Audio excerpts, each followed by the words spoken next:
हामी मङ्सिरसम्म Nepal communist party UML नारा लगाइराख्ने, हामी संसद गइराख्ने, संसदको काम कारबाही के पनि अगाडि नबढ्ने, कुनै नियम कानुन संसदले बनाउन नसक्ने यो अवस्था यतिकै राख्ने पक्षमा छैनौँ। हामी कि नेकपा एमालेलाई फकाएर ल्याउँछौँ कि हामी नेकपा एमाले नारा लगाएकै बिचमा कानुन बनाएर जान्छौँ। यो दुईटै कुरा नगर्ने हो भने हामी कुनै विकल्प खोज्छौँ। तर जुनसुकै विकल्प खोजे पनि त्यो सङ्घको संसदको कुरा हो। नेपाल सङ्घीय व्यवस्थामा छ भन्ने कुरालाई बुझ्नु पर्यो। त्यो सङ्घको संसदको कुरा हो। सङ्घको संसदको कुरा र स्थानीय निर्वाचनको कुनै सम्बन्ध छैन। स्थानीय निर्वाचन नेपालको संविधानले व्यवस्था गरेको छ, नेपालको कानुनले व्यवस्था गरेको छ, सरकारले निर्णय गरेको छ। त्यसैले सङ्घको संसदको बारेमा निर्णय जेसुकै भयो भने पनि वैशाख 30 गतेको निर्वाचन एक दिन पनि तलमाथि हुँदैन। नेपाल कम्युनिस्ट पार्टीको एमालेको केही नेताहरूले हामीहरू भनेको सुनिरहेका छौँ कि निर्वाचनबाट सरकार भाग्न खोज्यो। म यही मञ्चबाट नेकपा एमालेका नेताहरूलाई पनि तपाईँहरू मार्फतबाट पनि उहाँहरूलाई सुनाउनु पर्ने भएको छ, भन्नुपर्ने भएको छ। नेकपा एमाले वैशाख 30 गतेको स्थानीय निर्वाचनमा देशभरि काङ्ग्रेससँग हार्न तयार भएर बसे हुन्छ। निर्वाचन एक दिन पनि तलमाथि हुँदैन। हामी यसको प्रश्न हो। अब वैशाख 30 गते निर्वाचन गर्ने भनेपछि यो निर्वाचन जित्ने मैले भन्नु त भने अहिले, तर निर्वाचन जित्ने कुरा मैले एक्लैले यहाँ बोलेर मात्र हुन्न। आजको विषय जुन तपाईँले उठाउनु भएको छ, हामीलाई सुदृढ सङ्गठन पनि चाहियो, गतिशील नेतृत्व पनि चाहियो। सिन्धुपाल्चोकको सबै पालिकाहरूमा शानदार ढङ्गले यो पटक नेपाली कङ्ग्रेसले पहिलाभन्दा अझ राम्रो परिणाम ल्याउनु पर्ने छ। निर्वाचनको सन्दर्भमा भारतको एकजना निर्वाचन विज्ञ भन्छन् उनलाई, प्रशान्त किशोर, जसले लामो समयदेखि भारतमा पालैपिलो कहिले भारतीय जनता पार्टीलाई, कहिले कङ्ग्रेस पार्टीलाई, कहिले अस्ति ममता बेनर्जीको पार्टीलाई उनले चुनावमा लगातार मद्दत गर्दै आइरहेका छन् र उनी सबैभन्दा सफल निर्वाचन विज्ञ पनि मानिन्छन्। उनले निर्वाचनको सन्दर्भमा पार्टीहरूलाई दिने सुझाव मध्येको एउटा सजिलो सुझाव दिन्छ। चारवटा एम यसलाई फलो गर्यो भने राजनीतिक दलले निर्वाचनका सन्दर्भमा एउटा मन्त्र जस्तो लिनुपर्छ भन्छन्। त्यो चारवटा एम भनेको एउटा मेसिन, एउटा मेकानिक, एउटा मेसेज, एउटा मेसेन्जर। सबभन्दा पहिला मेसिनको कुरा गरौँ।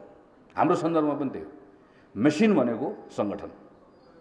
मेसिन ठिक भयो, चारवटा कुरामध्ये सबैभन्दा पहिला ध्यान दिनुपर्ने कुरा आफ्नो मेसिनमा ध्यान देऊ भन्छ, अथवा आफ्नो सङ्गठनमा ध्यान देऊ। पाठ पूर्जा ठिक छ कि छैन हेर, त्यो सँगसँगै हिँड्न सकिरहेको छ कि छैन हेर। त्यो भनेको अर्थात् पार्टीभित्र एकता छ कि छैन, पार्टीभित्र उत्साह छ कि छैन, पार्टी विधिको आधारमा चलिरहेको छ कि छैन, पार्टीसँग त्यो एउटा मिसन छ कि छैन, त्यो सबभन्दा महत्त्वपूर्ण कुरा हो। हामी अहिले नेपाली कङ्ग्रेस केन्द्रीय समितिभित्र अधिवेशन सम्पन्न भएर आइसके पछाडि हामी अधिवेशन हो, अधिवेशनमा प्रतिस्पर्धा हुन्छ। हामीले आफ्नो छनौट आफ्नै एउटै पार्टीभित्र हाम्रो अब नेकपा एमाले जस्तो नेकपा एमालेमा चाहिँ अहिले एउटा कोही साथीले अलि अगाडि एउटा व्यङ्ग्य गर्नुभएको थियो, हाम्रोमा निर्वाचन रे, एमालेमा वाचन, माओवादीमा अर्ध वाचन। किनभने माओवादीमा अहिलेसम्म अध्यक्षजीले आधा वाचन गर्नुभएको, आधा महासचिवको अहिलेसम्म वाचन गर्न सक्नुभएको छैन। एमालेमा ओलीजीले खल्तीबाट निकालेर वाचन गर्नुभएको। हामी यहाँ त वडादेखि निर्वाचन गरेको, तपाईँहरू सिन्धुपाल्चोकको पर्सि गर्दै हुनुहुन्छ। निर्वाचनको बाटोबाट प्रतिस्पर्धाहरू आएको हुनाले गर्दा त्यसको अत्यन्त धेरै सबल पक्ष पनि छ, केही त्यसका सीमाहरू पनि छन्, के अप्ठ्याराहरू पनि रहने भए। यसको बावजुद हामी अहिले केन्द्रीय महाधिवेशन सम्पन्न भएर आइसके पछाडि पार्टीलाई विधिमा पनि एक ठाउँमा पनि तलमाथि हुन नदिने, विधिअनुसार पार्टी चल्ने कुराको सन्दर्भमा पार्टीभित्र उच्च स्तरको एकता पनि कायम राख्ने, विश्वास पनि कायम राख्ने, पार्टीभित्रको भागभण्डावाला यो धन्दालाई पनि बन्द गर्ने, तर पार्टीभित्र त्यसको सँगसँगै फेरि पार्टीभित्र न्याय हुने कुरालाई पनि सुनिश्चित गर्ने। पार्टीभित्र कोही काखा कोही पाखा नहोस्। पार्टीको सभापतिले पनि सबै मेरा कार्यकर्ता हुन्, सबैप्रतिको मेरो जिम्मेवारी छ, बराबर छ। म सभापति बन्दै गर्दा मलाई कसले मत हाल्यो कसले मत हालेन त्यही दिनबाट सकियो भन्ने कुरा सभापतिले पनि त्यो कुरालाई लिने, हामी पार्टीको अरू पदाधिकारीले पनि लिने। मलाई महामन्त्री बन्दै गर्दा कसले मत हाल्यो कसले मत हालेन भन्ने कुरा सक्यो, यसलाई लिने, यसरी जाने र पार्टी सङ्गठनलाई चलायमान बनाउने भन्ने हिसाबले हामी अहिले काम गरिरहेका छौँ। अहिले म त्यही पार्टी कार्यालय पनि एकछिनमा पुग्छु। आज भोलि हामीले पार्टीको 77 जिल्लाको लागि प्रतिनिधि खटाएका छौँ। हाम्रो प्रशिक्षण हामी केन्द्रीय सदस्यहरूलाई दिन्छौँ। त्यो तपाईँहरूको जिल्लामा आउनुहुन्छ। सिन्धुपाल्चोक जिल्ला मात्र एउटा अधिवेशन गर्न बाँकी भएको जिल्लाले गर्दा थोरै यहाँ 2-3 दिन तलमाथि होला। नभए 29 गतेबाट घर जाउँ काङ्ग्रेस जिताउँ भन्ने अभियान हाम्रो स्थानीय चुनावको पहिलो चरणको अभियान प्रारम्भ हुन्छ। यो पटक जिल्ला कार्य समितिले जुन जिम्मेवारी पाएको छ, गाउँपालिकाको र वडाको जुन जिम्मेवारीहरू पाएको छ, क्षेत्रले जुन जिम्मेवारीहरू पाएको छ, जसले जुन जिम्मा पाएको छ त्यही तहबाट उम्मेदवारी छनौट गर्ने काम हुन्छ। त्योभन्दा माथि तल जाँदैन। त्यसैले गाउँपालिकाले पनि आफ्नो काम गरेर बस्नु पर्यो, क्षेत्रले पनि आफ्नो काम गरेर बस्नु पर्यो। अब आउने जिल्ला कार्य समितिले पनि आफ्नो काम गर्छ, त्यो अनुसारले हामीले आफ्नो आफ्नो जिम्मेवारीहरू यहाँ टुङ्ग्याउँछौँ। यसका निम्ति पनि हाम्रो पार्टीको सङ्गठनलाई हामी त्यसरी परिचालन गरेर लिएर जाने। हामीले सबैभन्दा बढी ध्यान दिन चाहेको यसपालि भनेको टोल समिति हो, जसको व्यवस्था अहिले हामीले विधानमा गरेका छौँ। म पार्टीको साथीहरूलाई आग्रह गर्न चाहन्छु, जो तपाईँहरू क्षेत्रीय प्रतिनिधि हुनुभएको छ, जो कोही साथीहरू जिल्ला कार्य समितिमा आउनु होला, कोही प्रदेशमा जानुभयो होला, कोही केन्द्रमा, कोही जहाँ जानुभयो, गाउँपालिकामा बस्नुभयो, ठिक छ। त्योभन्दा बाहेकको साथी जो क्षेत्रीय प्रतिनिधि हुनुहुन्छ, क्षेत्रीय प्रतिनिधि भएर बसेको साथीले कृपया गएर तपाईँले टोल समितिको प्रमुखको जिम्मा लिइदिनुहोस्।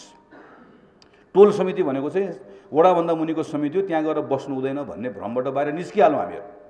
महाधिवेशन प्रतिनिधिले गएर टोल समितिको प्रमुख भएर बस्दै पनि हुन्छ, महासमिति सदस्यले गएर बस्दै पनि हुन्छ। नीति बनाउने बेलामा महासमितिमा जाने, नीति बनाउने बेलामा महाधिवेशनमा जाने, अरू बेलामा टोल समितिमा बसेर काम गर्ने। हामी सबैभन्दा बढी यसपालि त्यो टोल समितिलाई परिचालन गर्न चाहन्छौँ। टोल समितिले सबैभन्दा बढी काम गरोस्, निर्वाचनको तयारी गरोस् भन्ने चाहन्छौँ। र यो पटक नेपाली कांग्रेसको स्थानीय निर्वाचनको होल निर्वाचनको हाम्रो अभियान हामीहरू चाहिँ यसलाई केन्द्रीकृत गर्ने भन्दा पनि जो महत्त्वपूर्ण जो पार्टीको साथीहरू स्थानीय चुनावमा खट्छु भनेर भनेको अर्थ चाहिँ त्यो खट्ने भनेको घरबाट निस्किएर, मैले कांग्रेसको धेरैजसो ठाउँमा के देख्छु भने एउटा साथी बिहान घरबाट निस्कन्छ, आज त कहाँ हिँडेको भने चुनावमा हिँडेको कांग्रेसको प्रचारमा भन्छ, मोटरसाइकल लिएर निस्कन्छ, अनि बेलुका थाकेर घर फर्कन्छ। दिनभरि हिँडेको पनि हुन्छ, मोटरसाइकलमा हिँड्ला दिनभरि लागेको हुन्छ।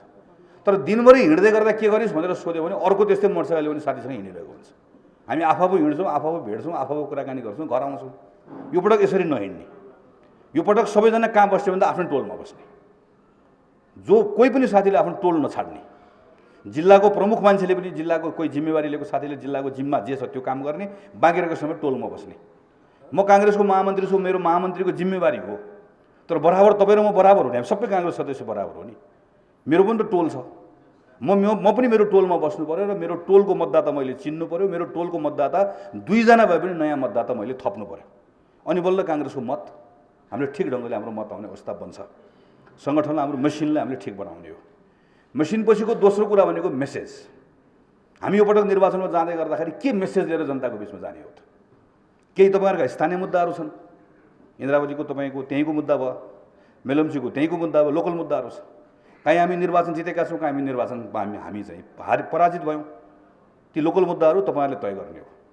हामी चाहन्छौँ यो पटक प्रत्येक वडाले घोषणापत्र बनाउनुपर्छ, प्रत्येक पालिकाले घोषणापत्र बनाउनुपर्छ, जितेको ठाउँमा पनि प्रतिस्पर्धा गरेको ठाउँमा पनि। र हामी 5 वर्ष आयौँ भने हामी के गर्छौँ भन्ने कुराको बारेमा प्रष्ट एउटा मार्गचित्रसहितको घोषणापत्र हामीले बनाउने हो। केन्द्रबाट पनि हामीहरू बनाउँछौँ त्यो घोषणापत्रको। तर मर्म त एउटा छ, हामी एउटा मेसेज लिएर जाने हो। यो पटकको मेसेज लिएर जाँदै गर्दा दुईटा तिनवटा कुरा जनताको बिचमा लिएर जानुपर्ने छ हामीले। 2074 सालमा दुईटा कम्युनिस्ट पार्टी मिलेर एउटा कम्युनिस्ट पार्टी उहाँहरूले बनाउनु भयो। त्यो कम्युनिस्ट पार्टीले 5 वर्ष शासन चलाउने जिम्मा पाएको हो। अहिले प्रधानमन्त्री शेरबहादुर देउवा हुनुपर्ने नै होइन। अहिले प्रधानमन्त्री कि केपी शर्मा ओली हुने हो कि माधव नेपाल हुने हो कि पुष्पकमल दाहाल हुने हो कि उहाँहरूको कुरा हो। तर कोही न कोही कम्युनिस्ट पार्टीको नेता अहिले प्रधानमन्त्री हुनुपर्ने हो। अहिले प्रदेशको मुख्यमन्त्री पनि 5 से 7 वटा प्रदेशमा कहीँ पनि नेपाली कांग्रेसको हुने होइन, किन हामी अघिल्लो निर्वाचनबाट हामीले त्यो म्यान्डेट पाएकै होइन र हामी त्यहाँ बस्न हाम्रो चाहना पनि होइन। हामी यो 79 सालको मङ्सिरको चुनाव जितेर मात्रै हामी यो संसदमा बहुमत ल्याएर मात्रै सरकार बनाउन चाहन्थ्यौँ। तर नेपाल कम्युनिस्ट पार्टी जसले 5 वर्षको जिम्मा पायो, 5 वर्षको जिम्मा पाएको नेपाल कम्युनिस्ट पार्टीको आफ्नो घर झगडा, आफ्नो अयोग्यता, आफ्नो अहङ्कार, आफ्नो अकर्मण्यताको कारणले गर्दा उहाँहरू आफैले बनाउनु भएको घरलाई आफैले आगो झोसेर पोल्नुभयो, आफैले घर सक्नुभयो।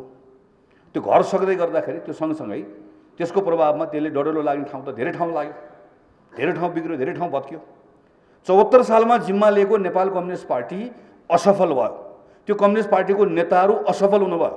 त्यो नेपाल कम्युनिस्ट पार्टीले 5 वर्षको जिम्मा लिएर गएको नेताहरूले त्यो असफलतासँगै देशप्रति घात गर्नुभयो, आफ्नो जिम्मेवारीबाट च्युत हुनुभयो, जसको कारणले गर्दाखेरि गएको 1.5-2 वर्षदेखि कहिले संसद विघटन भयो, कहिले सडकको आन्दोलन, कहिले अदालतमै विषय। यत्रो ठुलो जुन अस्थिरता हामी करिब 2 वर्ष हामीले खेर फाल्ने अवस्था बनेको छ, यसको सम्पूर्ण दोष नेपाल कम्युनिस्ट पार्टी, यसको दोष कम्युनिस्ट पार्टीको नेताहरू, यसको दोष हिजो जिम्मा पाएर जिम्मा पुरा गर्न नसक्नेहरू। त्यसैले अब जनताको बिचमा जाँदै गर्दाखेरि यसको जवाफ कम्युनिस्ट पार्टीले दिनुपर्छ कि पर्दैन? पर्छ। जसरी 48 सालमा हामीले बहुमत ल्यायौँ, 51 सालमा हामीले बहुमत थेक्न सकेनौँ, हामी मध्यावधिमा गयौँ। हामी चुनावमा जाँदै गर्दा जनताले हामीलाई के भनेर पठाए, तिमीलाई 5 वर्ष देश चलाउन दिएको, तिमीले 3 वर्षमा चुनाव गरायौ, अब एकपटक तिमीलाई हामी मौका दिन्नौँ भनेर हामीलाई फिर्ता गरिदियो नि त। एमाले ठुलो पार्टी बनाएर पठाएन। जनतासँग त त्यो ताकत हुन्छ नि, त्यो ताकत भएकोले नै नेता जनतासँग डराउँछ, पार्टीहरू जनतासँग डराउँछन्। त्यसैले यो पटक आम नेपाल, हिजो यो अघिल्लो पटक नेपाल कम्युनिस्ट पार्टीलाई भोट हालेको जनतालाई यो पटक काङ्ग्रेसले गर भन्ने हो। तपाईँले अघिल्लो पटक भोट हाल्नुभयो, फेरि तपाईँले जे गरे पनि, जुटे पनि भोट हाल्ने, फुटे पनि भोट हाल्ने, आफ्नै घरमा आगो लाउँदै गर्दा पनि भोट हाल्ने हो भने कुनै पनि मतदाता कुनै एउटा पार्टीको सचेत मतदाता नभएर जे जस्तो गरे पनि म त्यसको मतदाता रहिरहेको छु भनेर मतदान गरिराख्यो भने त्यो पार्टीले हेप्छ, त्यो प्रणालीमै हेपिन्छ जनता। त्यस कारणले गर्दाखेरि यो पटक नेपाल कम्युनिस्ट पार्टीले, खास गरिकन नेपाल कम्युनिस्ट पार्टीभित्रको पनि नेपाल कम्युनिस्ट पार्टी एमाले जुन घटकले संसद पटक पटक विघटन गर्यो, उसले यो पटकको निर्वाचनमा सजाय पाउनुपर्छ, दण्ड पाउनुपर्छ। यो हामीले जनताको बिचमा लिएर जाने हो। 3 वर्षको 74 सालपछि हेर्नुहोस्, 3 वर्ष नेपाल कम्युनिस्ट पार्टीले शासन चलाउँदै गर्दा नेपालमा सबैभन्दा अनुकूलताको अवस्था थियो सरकार चलाउनको लागि। सबै कुरा ठिकठाक भएको अवस्था थियो प्रारम्भिक अवस्थामा। तर त्यो 3 वर्ष नेपालको अर्थतन्त्रमा हामीले हेऱ्यौँ, नेपालको शासनमा हामीले हेऱ्यौँ, त्यस्तो स्थिरताको अवस्था हुँदै गर्दा पनि 3 वर्षको पुरानो कुरा अब तपाईँले सम्झाउनु पर्नेछ। कोभिडको बेलामा गरेको भ्रष्टाचार तपाईँले सम्झाउनु पर्नेछ, त्यो बेलामा गरेको अनियमितता तपाईँले सम्झाउनु पर्नेछ। केपी ओलीको सरकारमा पालामा भएको एकपछि अर्को काण्डका बारेमा तपाईँले जनतालाई गएर बताउनु पर्नेछ, यो मेसेज लिएर जानुपर्नेछ। र पछिल्लो समयमा एमसिसीको बारेमा जुन खालको राष्ट्रिय बहस भयो, यो बहसका बारेमा पनि तपाईँले जनताको बिचमा बताउनु लिएर जानुपर्छ। यो एमसिसीको प्रकरणलाई एउटा देशले हामीलाई गरेको एउटा आर्थिक सहयोग हो, त्यो सहयोगको विषय आयो, सबैले मत हाल्यौँ, पास भयो, टुङ्ग्यो, यसलाई यहीँ बिर्सन पनि सकिन्छ। तर यो पटक एमसिसीको विषयलाई एउटा कुनै एमसिसी कुनै एउटा आर्थिक सहयोगको विषयलाई लिएर होइन, खास गरिकन नेपालको कम्युनिस्टहरूको ढोंगी प्रवृत्तिलाई चिर्नका लागि यो घटनालाई, यो प्रकरणलाई काङ्ग्रेसको साथीहरूले बुझ्नु पनि पर्छ, गाउँ गाउँ लिएर पनि जानुपर्छ। 2066 सालमा माधव नेपाल प्रधानमन्त्री भएको बेलामा माधव नेपालको सरकारले सुरेन्द्र पाण्डे अर्थमन्त्रीलाई अमेरिका पठाएर अमेरिकाको एमसिसीको मुख्यालयमा गएर यो सहयोग चाहियो भनेर सहयोग माग्ने। माधव नेपालको सरकार जान साथै झलनाथ खनालको सरकारले निर्णय गरेर उपप्रधानमन्त्री भरतपुन अधिकारीलाई, त्यो झलनाथको सरकार भनेको माओवादी र एमालेको संयुक्त सरकार, उपप्रधानमन्त्री भरतपुन अधिकारीलाई अमेरिका पठाएर त्यहाँको मन्त्रीलाई गएर भेटेर यत्रो ठुलो अनुदान थुप्रै देशलाई दिइराख्नु भएको छ, नेपाल तपाईँहरूको मित्र हो, नेपाललाई दिनुपर्छ भनेर गएर अनुरोध गर्ने। त्यसको अनुरोधको पत्र पठाउँदै गर्दा नेपालमा सरकार त छिटो बदलिन्छ। जाँदा प्रधानमन्त्री झलनाथ खनाल पत्र दिँदै गर्दा फर्केर पत्र पाउने बेलामा प्रधानमन्त्री बदलेर बाबुराम भट्टराई, अनि बाबुराम भट्टराईले पत्र पाउने, अनि बाबुराम भट्टराईले मान्छे नियुक्त गरेर काम सुरु गर्ने, बिचमा खिलराज रेग्मीको सरकारले पनि काम गर्ने, अनि सुशील कोइरालाको सरकार भनेको पनि त काङ्ग्रेस एमालेको संयुक्त सरकार, त्यो संयुक्त सरकारले अरू थप कामहरू अगाडि बढाउने। अनि 72 सालमा केपी ओलीको सरकार आउने, त्यो केपी ओलीको सरकारको मन्त्री परिषदले के भनेर निर्णय गर्ने भने यो सम्झौता, अब सबै कामहरू हामीले अध्ययन पनि गऱ्यौँ, अब सम्झौता लेख्नु पर्यो, यो सम्झौता लेख्नको लागि 1 अरब 13 करोड रुपियाँ पैसा लाग्छ, यो पैसा तिमीले दिनु पर्यो भनेर अमेरिकनको पैसा लिने। त्यो पैसा लिने निर्णय गर्दै गर्दाको मन्त्री परिषदमा को बस्ने भन्दा उप प्रधानमन्त्री को हुनुहुन्थ्यो, चित्रबहादुर केसी, कमल थापा, सीपी मैनाली, भीम रावल, अहिलेको हाम्रो सभामुख अग्नि सापकोटा, सबै त्यही मन्त्री परिषदमा बस्ने, अनि त्यो पैसा लिने। त्यसपछि प्रचण्डको सरकार आउने, जसको मन्त्री म पनि हो, प्रचण्डको सरकारमा कृष्णबहादुर महराले प्रस्ताव ल्याउने र हामीले पास गर्ने। अनि त्यो सरकार गइसकेपछि शेरबहादुरको सरकार आउने, शेरबहादुरको सरकार भनेको माओवादीको पनि सरकार हो, त्यही सरकारमा गिरिराजमणि पोखरेलदेखि सबै बस्ने र त्यसले मन्त्री परिषदबाट पास गर्ने, सम्झौता गर्ने। त्यो सकिएपछि केपी ओलीको सरकार आउने, त्यो सरकार भनेको नेपाल कम्युनिस्ट पार्टीको सरकार हो, त्यहाँ माओवादी पनि छ, एमाले पनि छ। त्यो सरकारले निर्णय गरेर संसदमा दर्ता गर्ने, 2075 साल माघ 25 गते निर्णय गर्ने, 2076 साल असारको 15 गते संसदमा दर्ता गर्ने। अनि दर्ता गरिसकेको केही दिन पछाडि अनि एकपछि अर्को कम्युनिस्ट नेता आउने, त्यही हस्ताक्षर गरेको आउने, अनि आएर चाहिँ त्यसपछि गएर यस्तो दलाली गर्न पाइन्छ भन्ने, देशसँग गद्दारी गर्न पाइन्छ भन्ने, गद्दार मुर्दाबाद भन्ने। झलनाथ खनालले गद्दार मुर्दाबाद भन्दै गर्दा औँलाई यसरी फर्काउनुपर्छ, गद्दार मुर्दाबाद भन्दै गर्दा आफूतिर फर्काउने, अनि बल्ल मिल्छ। कुनै माओवादीको नेताले गद्दार मुर्दाबाद भन्ने हो भने सबभन्दा पहिला औँलाई फर्काउने, अनि लोप्पा आफूलाई खुवाउने, आफूतिर औँला फर्काउने, दलाल मुर्दाबाद भन्ने। कसलाई भनेको नभए कसलाई भनेको त? त्यसले काङ्ग्रेसको साथीहरूले यसपालि जनताको बिचमा जाँदै गर्दा भन्ने हो, कोही एमालेको मान्छेले आएर एमसीसीको बारेमा अलि ठुलो कुरा गर्छ भने उसँग सवाल जवाफ गर्ने होइन, उसलाई प्रश्न भन्ने, खरासर बाटो देखाएको छैन भने बाटो देखाइदिने, टिकट काटिदिने, जाने, बालकोटमा गएर बाला सोध्ने, यो किन साइन गरेको सोध्ने। कोही माओवादीले अलि ठुलो कुरा गरे भने पठाइदिइहाल्ने, टिकट काट्ने, उसलाई बस चढाइदिने, खुमलटार जाने, त्यहाँको बाला गरेर सोध्ने, किन हस्ताक्षर गरेको, किन ल्याएको, किन गरेको भनेर सोध्ने। तर जनताले सोध्यो भने चाहिँ जनतालाई बताउने, किन जनता कोही काङ्ग्रेस एमाले भने जनता भनेको जनार्दन हो, उसलाई बताउनुपर्छ।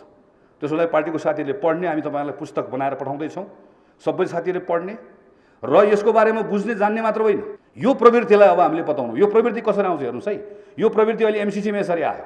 अब केही दिनपछि हाम्रो संसदमा नागरिकताको विधेयकमा छलफल हुँदैछ। त्यो नागरिकताको विधेयकमा फेरि के मात्र आउँछ भने नागरिकता बेच्न लागे भनेर आउँछ।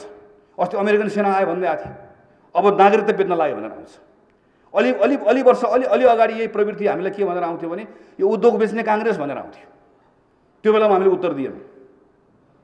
उत्तर दिएनौँ। हामीले के भन्न सक्नु पर्थ्यो भने नेपालमा अरबौँ रुपियाँको घाटा बिहोरेको उद्योगलाई त्यसलाई बेचेर नेपालमा अरू सयौँ उद्योग खोल्नेलाई वातावरण बनाउने नेपाली कङ्ग्रेस, युद्धको नाममा गएर घर घरमा टोल गाउँमा खुलेका ती सबै उद्योगहरू बन्द गर्ने त्यो बेलाको माओवादी र त्यस पछाडि नेपालको कम्युनिस्ट पार्टीहरू।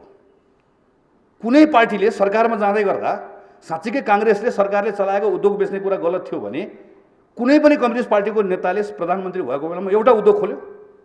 कसैले चुरोट उद्योग खोल्यो, कसैले जुत्ता उद्योग खोल्यो, कसैले कपडा उद्योग खोल्यो? भ्रिकुटी कागज कारखाना बेच्ने कुरा गलत थियो भने त्यो कम्युनिस्ट पार्टीको सरकार आउँदै गर्दा भ्रिकुटी कागज कारखाना जस्तो एउटा कागजको उद्योग किन नखोलेको होला? बाँसबारी छालाको जुत्ता बेच्ने कुरा गलत थियो भने बाँसबारी छालाको उद्योग किन नखोलेको होला? किन नखोलेको भने त्यो कम्युनिस्ट पार्टीलाई राम्रोसँग के थाहा छ भने यो उद्योग चलाउनको लागि हामीले हिजो नेपाली कङ्ग्रेसको सरकार आउँदै गर्दा पञ्चायतकाल सकिने बेलामा त्यो उद्योगको घाटा जम्मा 12 अरब रुपियाँ राजस्व आउँथ्यो। त्यो राजस्व 12 अरब रुपियाँ उठाउँदै गर्दा 1 अरब त केमा तिर्नु पर्थ्यो? उद्योगको घाटा मात्र तिर्नु पर्थ्यो। त्यो ठाउँबाट निकालेर ल्याएको देशलाई राम्रोसँग हिसाब किताब बुझ्नुभएको छ उहाँहरूले। तर बाहिर आउँदै गर्दा के भन्नुहुन्छ? उद्योग बेच्ने काङ्ग्रेसहरू तपाईँलाई अहिले पनि गाउँमा गयो भने भन्छन्, ठाउँ ठाउँमा गयो भने कम्युनिस्टको एउटा नेताले मञ्च बाहेक दिइहाल्छ नि हामीलाई। हामीले हिजो किन हामी उठेर जवाफ दिएनौँ, प्रश्न गरेनौँ। एमसीसीको प्रकरण पनि यही हो, एउटै मान्छे हो त्यो। हिजो अरुण ल्याउन नदिए पनि उही हो, हिजो उद्योग बेच्यो भने आरोप लाउने पनि उही हो, आज यो बेलामा अमेरिकन सेना आउँछ भन्ने पनि उही हो। यो प्रवृत्ति हो। यसले के गर्छ? एउटा मान्छेभित्र डर हुन्छ, एउटा मान्छेभित्र संशय हुन्छ, एउटा मान्छेभित्र शङ्का हुन्छ। स्वाभाविक, हामी मान्छे हो, हामीसँग डर पनि हुन्छ, भर पनि हुन्छ, आश पनि हुन्छ, त्रास पनि हुन्छ। सकारात्मक राजनीति गर्नेले मान्छेभित्रको राजनीति, हामी जस्तो राजनीतिक दलले आम मान्छेलाई गएर नडराउनुहोस्, हामी छौँ, तपाईँहरूले बनाएको पार्टी छ, हामी देश डुब्न दिन्नौँ, हामी ठिक गर्छौँ, के गल्ती भयो भने सम्झाउनु होला, सच्याएर जान्छौँ भन्दै जाने पनि हो। काङ्ग्रेस त्यही हो।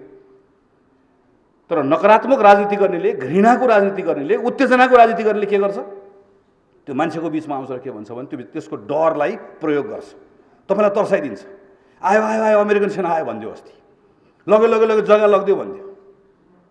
तपाईँको जिल्लामा मेलम्ची खानेपानी आयोजना भन्ने जुन आयोजना छ, ठ्याक्कै मेलम्ची खानेपानी आयोजना भनेको जस्तो हो, एमसिए भनेको ठ्याक्कै त्यस्तै हो। तपाईँले एकजना नेताले आएर बेलामा देखाउनुहुन्छ नि, जग्गा छ। मेलम्ची खानेपानी आयोजनाको नाममा उसले कार्यालय खोलेको जग्गा कसको नाममा छ भनेर अहिले गएर हेर्न जानुभयो भने मेलम्ची खानेपानी आयोजनाको नाममा। त्यो मेलम्ची खानेपानी आयोजनाको नाममा ब्याङ्क अकाउन्ट हुन्छ, त्यसमा तलब भत्ता सुविधा हुन्छ, त्यसमा पैसा जम्मा गरेको हुन्छ। पैसा कहाँबाट ल्याएको? एसियाली विकास ब्याङ्कको ऋण ल्याएको। यो एमसिए भनेको ठ्याक्कै त्यही हो। त्यो एमसिएको नाम के राखिदिएको भए हुन्थ्यो भने रातोमाटे बुटवल प्रसारण लाइन आयोजना राखिदिएको भए मिल्थ्यो। अनि मेलम्ची खानेपानी आयोजनाको नाम के राख्नु मिल्थ्यो? एसियाली विकास ब्याङ्क खानेपानी आयोजना भन्ने नाम राख्न मिल्थ्यो। नाम हो यो। त्यति एउटा नाम राखेको कुरालाई लिएर थाहा छ राम्रोसँग त्यो नेतालाई, नपढेको होइन, नबुझेको होइन, ठग हो त्यो। उसले त्यो ठग भएकोले गर्दा उसलाई के थाहा छ भने दोकान चल्छ, भ्रमको दोकान चल्छ, उत्तेजनाको दोकान चल्छ। यो भ्रम र उत्तेजनाको दोकान चलाएर तपाईँभित्र भएको डरसँग खेल्न आउँछ। त्यो भएको कारणले गर्दाखेरि उसले उत्तेजनाको राजनीति गरिराख्छ। त्यसैले जनताको बिचमा यो पटक प्रश्न लिएर जाने हो, तपाईँ नेपालमा फेरि पनि उत्तेजनाको राजनीति गर्ने मानिसलाई जिताउन चाहनुहुन्छ?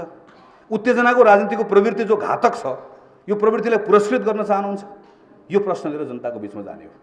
राष्ट्रिय राजनीतिमा मैले त्यसैले तपाईँलाई आग्रह गर्छु, हाम्रो मेसेज भनेको 74 सालबाट 5 वर्षको जिम्मा लिएर आएको नेपाल कम्युनिस्ट पार्टीका घटकहरू उहाँले चलाउन सक्नु भएन, घात गर्नुभयो।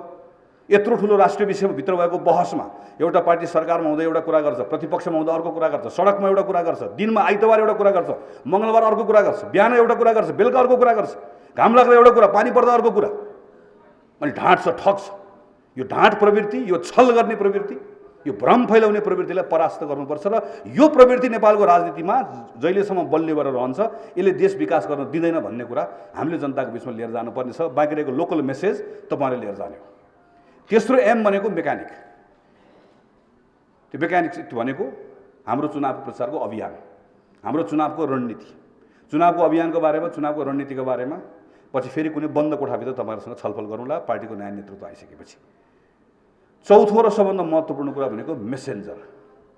मेसेज पनि ठिक छ, पार्टीको मेसिन पनि ठिक छ, चुनावको रणनीति बनायो मेकानिक पनि ठिक छ, तर हामीले यदि मेसेन्जर ठिक बनाउन सकेनौँ भने फेरि जनताले हाम्रो कुरा पत्याउँदैन। त्यसैले नेपाली कङ्ग्रेसको यसपटक अधिवेशन गऱ्यौँ। अधिवेशनबाट हाम्रो सभापति सम्माननीय प्रधानमन्त्री आउनुभएको छ। हामी अहिले सिङ्गो पार्टी पङ्क्तिले हाम्रो अधिवेशनको चरणसम्म हामी सबैले प्रतिस्पर्धा गर्यो, सकियो। अहिले उहाँ हाम्रो पार्टी सभापति हो। पार्टी सभापतिलाई बलियो बनाउने हो, पार्टी सभापतिलाई सही कुरामा मद्दत पनि गर्ने हो, गल्ती कमजोरी भयो भने प्रश्न पनि गर्ने हो, आलोचना पनि गर्ने हो। तर मूलतः पार्टी सभापतिलाई बलियो बनाएर लिएर गएर, किनकि उहाँ हाम्रो मेसेन्जर। पार्टी सभापतिको मुखबाट हामीले भनेका कुराहरू जनतामा जाने कुरा हो। त्यहाँबाट सही कुराहरू भनियोस्, सही कुराहरू मात्र गरियोस् भन्ने कुरा हामी चाहन्छौँ। हामी त्यसमा प्रयास गर्छौँ। त्यस्तै तपाईँको मेसेन्जर अब तपाईँहरूले सिन्धुपाल्चोक जिल्लाको पनि तय गर्नुपर्नेछ। तपाईँको सिन्धुपाल्चोक जिल्लाको मेसेन्जर तपाईँले ठिक तय गर्नुभयो भने सिन्धुपाल्चोक जिल्लाले स्थानीय चुनावमा पनि शानदार विजय प्राप्त गर्छ, तपाईँको सङ्घको चुनावमा पनि शानदार विजय प्राप्त गर्छ। मेसेन्जर तय